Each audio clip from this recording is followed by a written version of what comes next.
అందరికీ నమస్కారం. మరి చంద్రబాబు నాయుడు గారు ముఖ్యమంత్రిగా మరి అన్ని జిల్లాలు తిరగాలి, అన్ని పార్లమెంట్లు తిరగాలని ఆలోచనతో కార్యక్రమాలు తీసుకోవడం జరిగింది. అందులో భాగంగా మరి కాకినాడ జిల్లాకే పెద్దాపురం నియోజకవర్గం 23 తారీఖు రేపు మనకి ప్రోగ్రాం ఇవ్వడం జరిగింది. ఆ ప్రోగ్రాం ముఖ్యంగా మరి 10 శనివారం కూడా స్వచ్ఛ ఆంధ్రప్రదేశ్ మరి కార్యక్రమం 10 శనివారం కూడా జరుగుతుంది. అందులో భాగంగా పెద్దాపురం ఆ కార్యక్రమం చేయాలని చెప్పి ఇవాళ రావడం జరుగుతుంది. పెద్దాపురం నియోజకవర్గంలో పెద్దాపురం పట్టణంలో, సామలకోట పట్టణంలో, 2 పట్టణాల్లో కూడా ఇవాళ కార్యక్రమాలు జరుగుతాయి. అందులో ముఖ్యంగా పెద్దాపురంకి వచ్చేటప్పటికి ఈ శానిటేషన్ విషయం కానీ, ఈ డ్రైన్స్ విషయం కానీ ఇవన్నీ కూడా పరిశీలించి పరిస్థితి ఎలాగుంది, ఇంకా ఎలా చేయాలి, మార్పు ఎలా చేయాలని చెప్పి ఆలోచనతో ఇవాళ రావడం జరుగుతుంది. మాకు డైరెక్ట్ కూడా ఇవ్వడం. ఇప్పటికే శానిటేషన్ విషయంలో కొంచెం శ్రద్ధ వహించి మనం పనిచేస్తున్నాం. అయినా సరే ఇంకా పని చేయాలి.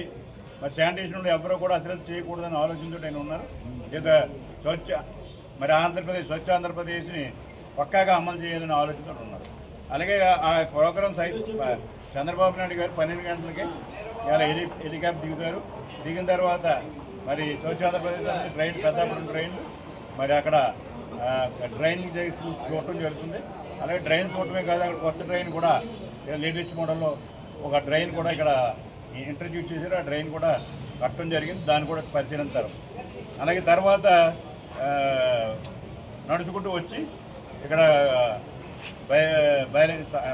సమావేశానికి రావడం జరుగుతుంది. ఆ సమావేశంలో ముఖ్యంగా ఇది ఒకటి స్వచ్ఛ ఆంధ్రప్రదేశ్ కానీ, 2 P4 అమలు చేయాలని చెప్పి మాకు అందరికీ డైరెక్ట్ ఇచ్చారు. పెద్దాపురం నియోజకవర్గం ఇప్పుడు 2000 మంది, 2500 మందిని P4గా సెలెక్ట్ చేసుకోవడం జరిగింది. మీ అందరం కూడా మరి సెలెక్ట్ చేసుకుని మీ వాళ్ళందరికీ కూడా కార్యక్రమం కూడా చూడటం జరుగుతుంది. అలాగే మీటింగ్లో కూడా అనేక విషయాలు ఇవాళ మాకు డైరెక్షన్ ఇచ్చి మరి నియోజకవర్గ అభివృద్ధికి ఎలా చేయాలన్నది ఒక డైరెక్షన్ ఇవ్వడం జరుగుతుంది. ముఖ్యంగా 2 పట్టణాలకి, సామలకోట, పెద్దాపురం పట్టణానికి సంబంధించిన మీటింగ్ జరుగుతుంది. అంటే పట్టణానికి సంబంధించి పట్టణ వాతావరణంలో ఎలా ఉండాలి, ఎలా జరగాలని ఇప్పటికీ మేము ఈ పెద్దాపురం పట్టణం, సామలకోట అనేక పార్కులు, అనేక కళ్యాణ మండపాలు నిర్మాణాలని చెప్పి ప్రతిపాదన ఇవ్వడం జరిగింది. అన్నీ కూడా జరుగుతున్నాయి. ఇప్పుడు ఇంకా బాగా చేయాలి, చెరువులు బాగు చేయాలి, అలాగే బ్యూటిఫికేషన్ బాగా చేయాలి. గడియాల స్తంభం కట్టాం, చెరువులు బాగు చేస్తాం, పార్క్ కట్టాం, ఇంకా కట్టాలి అనే ఆలోచన మేము కూడా ఉన్నాం. చంద్రబాబు నాయుడు గారు కూడా ఈ పట్టణంలో అన్నీ కూడా పరిశుభ్రంగా ఉంచి బాగా చేయాలని ఆలోచన నేను. P4 కూడా మరి అమలు చేయడానికి మేము అందరం కూడా చంద్రబాబు నాయుడు గారి ఆదేశాల ప్రకారం ఈ నియోజకవర్గంలో మరి P4 ఎంతమంది పేదలు ఉన్నారో అంతమందిని కూడా దత్తత చేసుకుని మేము చేయడం. మాకు ఇండస్ట్రీస్ కానీ, అలాగే ఉద్యోగస్తులు కానీ, కార్మికులు కానీ, కార్యకర్తలు కానీ, పెద్దలు కానీ అందరూ కూడా కలిసి వస్తున్నారు.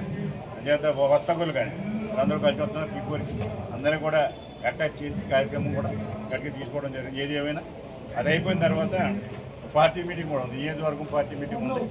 అది 1000 మందిని ఆహ్వానితులుగా పిలిచడం జరిగింది. అది చంద్రబాబు నాయుడు గారు పార్టీ క్లస్టర్ వ్యవస్థని ప్రారంభించాడు. ఆ క్లస్టర్ వ్యవస్థ సంబంధించిన 1000 మందికి మరి క్లస్టర్లో ఉన్నారు. 1000 మందిని కూడా పిలపడం జరుగుతుంది. చేత అందరం కూడా కార్యకర్తలు సిద్ధంగా ఉన్నారు, డబ్బులు సిద్ధంగా ఉన్నారు. చంద్రబాబు నాయుడు ఎప్పుడు వస్తున్నారని తెలిసే పరిస్థితి. నిన్న నుంచి కూడా ఒక పెద్దాపురం అంతా కూడా, సామలకోట అంతా ఒక తీర్థం వాతావరణం ఉంది. జనం కానీ, అధికారులు కానీ, మేము కానీ, కార్యకర్తలు కానీ పనులు చేసుకుంటూ ఏం చేస్తున్నాం. చాలా బాగుంది. చంద్రబాబు నాయుడు గారు మాకు సంతోషంగా ఉంది. ఎందుకంటే మాకు స్ఫూర్తిగా ఇచ్చి వాళ్ళ నియోజకవర్గాన్ని అభివృద్ధి చేయడానికి మాకు స్ఫూర్తిగా ఆయన ఏదైతే చెప్తారో అవన్నీ కూడా బాధ్యత తీసుకుని నియోజకవర్గాన్ని అభివృద్ధి చేస్తానని చెప్పి ఆయన నిధులేమీ ఇవ్వడానికి రావట్లేదు. ఆయన కార్యక్రమం ఏదైతే కార్యక్రమం ఉంటుందో ఆ కార్యక్రమం చెప్తాడు. నిధులు కావాలంటే నిధులు మాకు ఇబ్బంది లేదు. మాకు ఫ్యూచర్ నిధులు తేవడానికి ఇబ్బంది లేదు. ఆయన ఎప్పుడు కూడా మాకు నిధులు ఇస్తానే ఉన్నాడు. ఆయన రేపు పొద్దున అనౌన్స్ చేయడానికి పని అయితే ఎప్పుడు కూడా నిధులు పని చేస్తున్నాం.